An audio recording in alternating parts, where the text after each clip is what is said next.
2025 সালে ইয়েল বিশ্ব ফেলো নির্বাচিত হন কোন বাংলাদেশী? মোহাম্মদ রেজওয়ান।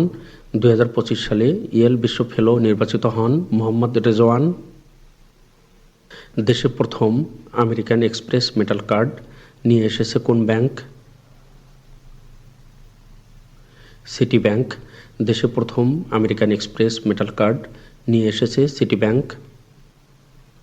হেনলি অ্যান্ড পার্টনার্সের প্রতিবেদন 2025 অনুযায়ী বর্তমান বিশ্বের শীর্ষ ব্যয়বহুল শহর কোনটি? মোনাকো। হেনলি অ্যান্ড পার্টনার্সের প্রতিবেদন 2025 অনুযায়ী বর্তমানে বিশ্বের শীর্ষ ব্যয়বহুল শহর মোনাকো। সাগরের নিচে পৃথিবীর প্রথম স্থায়ী গবেষণা কেন্দ্র নির্মাণ করেছে কোন দেশ? চীন।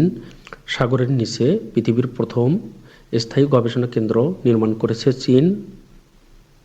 অন্তর্বর্তীকালীন সরকারের প্রধান উপদেষ্টা ডক্টর মোহাম্মদ ইউনূস ও নরেন্দ্র মোদীর মধ্যে বৈঠক অনুষ্ঠিত হয় কবে? 4 এপ্রিল 2025। ডক্টর মোহাম্মদ ইউনূস ও নরেন্দ্র মোদীর মধ্যে 4 এপ্রিল 2025 তারিখে বৈঠক অনুষ্ঠিত হয়। সম্প্রতি young diplomat of the year 2025 ভূষিত হয়েছেন কোন বাংলাদেশী?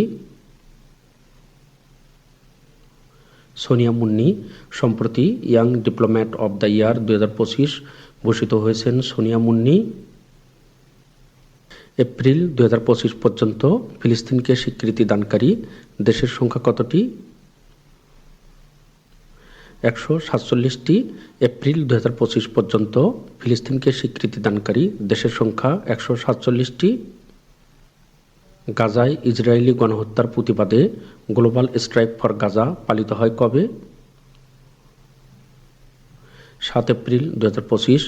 গাজায় ইসরায়েলি গণহত্যার প্রতিবাদে গ্লোবাল স্ট্রাইক ফর গাজা পালিত হয় 7 এপ্রিল 2025 তারিখে। ফিলিস্তিনিদের প্রতি সংহতি জানিয়ে বাংলাদেশে মার্চ ফর গাজা অনুষ্ঠিত হয় কবে?